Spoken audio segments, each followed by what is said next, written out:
Seria muito difícil de explicar como o Brasil dos anos 2000 era diferente desse país de agora. Uma nova classe média emergia. A periferia começava a frequentar os shoppings, o que, claro, gerava alguma tensão social de quando em quando. Só que apesar desse estranhamento que a velha classe média branca nutria em relação aos pretos e pardos, que começavam a engrossar suas fileiras, o Brasil ia bem naquele período. E a celebração era geral. O então ministro da Cultura, Gilberto Gil, colocava a ONU pra dançar. Tava todo mundo na do Brasil. Toda menina baiana tem o santo que Deus dá. Toda menina baiana tem encantos que Deus dá. A popularidade do presidente se desmancharia mais tarde, é verdade, a gente até poderia discutir as razões, sobretudo midiáticas, que levaram a isso. Só que naquele período, a aceitação de Lula no Brasil era invejada por outros líderes mundiais.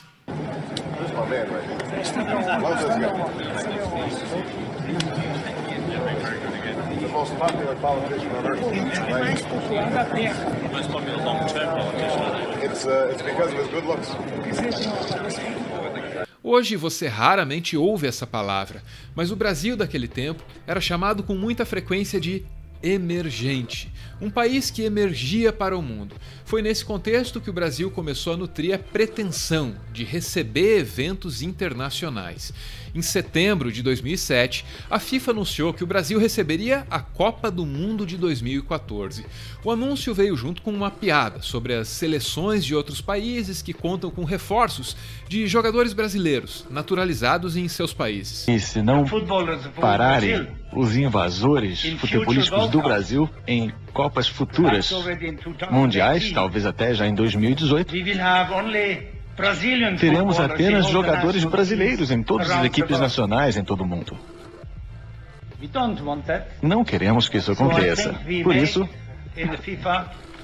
acho que aqui na FIFA tomamos uma decisão muito sábia por incentivar vocês a manterem a maioria dos seus jogadores de futebol em seu país. Por isso é que o Comitê Executivo decidiu unanimemente dar a responsabilidade, não só o direito, mas a responsabilidade de organizar a Copa Mundial da FIFA de Futebol de 2014 ao país Brasil. E esse foi o início de um sonho. Pena que deu tudo errado.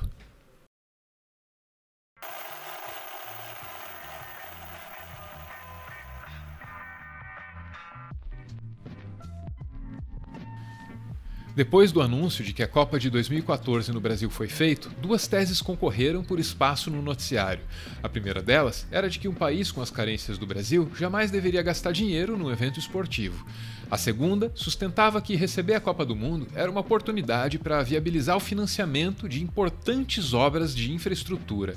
O principal argumento dessa segunda tese era o de que o dinheiro gasto nos estádios era apenas uma fração do que seria investido nas obras de infraestrutura viabilizadas em função da Copa.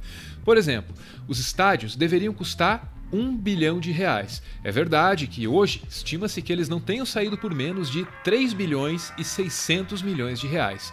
Ainda assim, isso é menos do que os 5 bilhões e 300 milhões levantados para reformar e ampliar 10 aeroportos. A Copa do Mundo ajudou a viabilizar os financiamentos. É verdade, no entanto, que essa segunda tese perdeu muita força quando ficou claro que alguns dos principais projetos previstos para a Copa simplesmente não sairiam do papel jamais.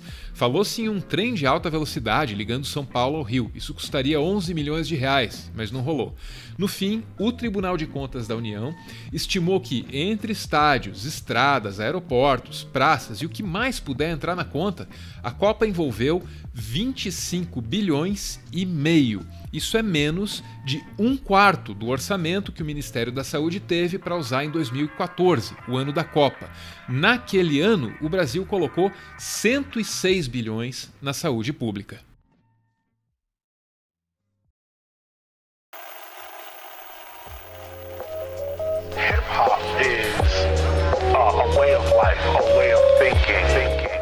Qualquer disputa que ainda houvesse entre a tese de que a Copa traria benefícios ao Brasil e a tese de que a Copa era um gasto desnecessário, qualquer disputa nesse sentido foi encerrada em 2013, o ano que antecedeu o evento. O que começou com o movimento Passe Livre e a sua luta contra um aumento de 20 centavos na tarifa do transporte público de São Paulo virou uma insatisfação generalizada, que, claro, se voltou contra a Copa do Mundo.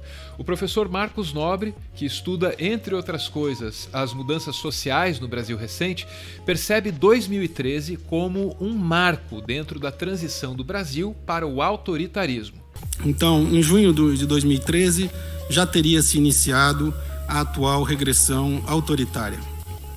No momento em que as forças de esquerda teriam sido expulsas das ruas e que as forças da reação teriam tomado a liderança dos protestos, já estariam prefigurados os dois principais eventos que se seguiram: a deposição de Dilma Rousseff e a prisão de Lula. O fato é que a insatisfação que foi materializada nas ruas em junho de 2013 e posteriormente foi cooptada pelos reacionários, encontrou na Copa do Mundo um combustível, um incentivo para continuar crescendo, para continuar ganhando as ruas.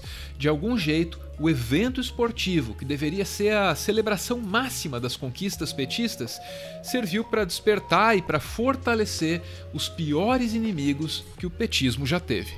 A coisa ficou tão feia que quando Dilma Rousseff foi participar da abertura do evento, ela mal conseguiu falar, tamanho volume das vaias. Algumas vaias a presidente da República. Na democracia em que vivemos, é um direito absoluto do público.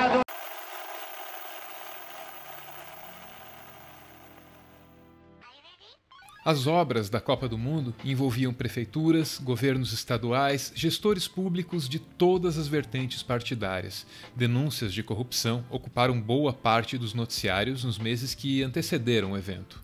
Diz o Tribunal de Contas do Distrito Federal que há superfaturamento de custos, inclusão de itens desnecessários na construção do estádio e diversas falhas na execução do projeto. Essas denúncias estavam tão normalizadas que surgiu uma história de que o governo federal teria comprado o resultado do torneio para animar o país e ficar bem na fita. Uma conspiração que, se existiu, não deu certo. Quando a Copa chegou, o Brasil já estava de mau humor.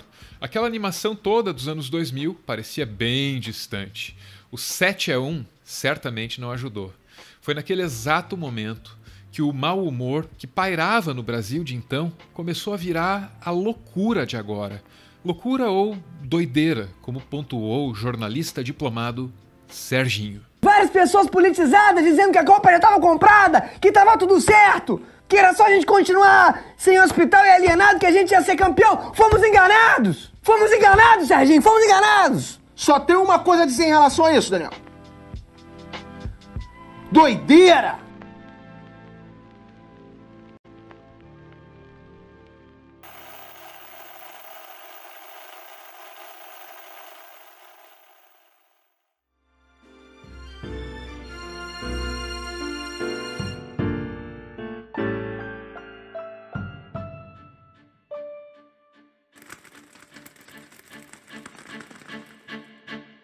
Muito obrigado por ver esse vídeo até o final. O Meteoro é mantido graças a uma campanha de financiamento coletivo. Quem participa pode aparecer aqui no finalzinho para receber o nosso agradecimento.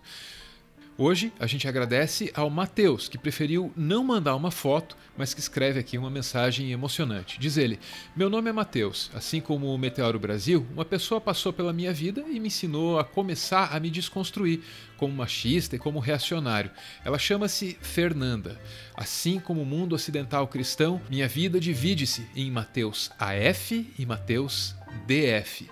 Infelizmente, a vida nos colocou em rumos diferentes e hoje ela segue o próprio caminho. Espero que ela esteja feliz e conquiste o mundo que ela me ensinou a enxergar. Beijo, gente. Valeu!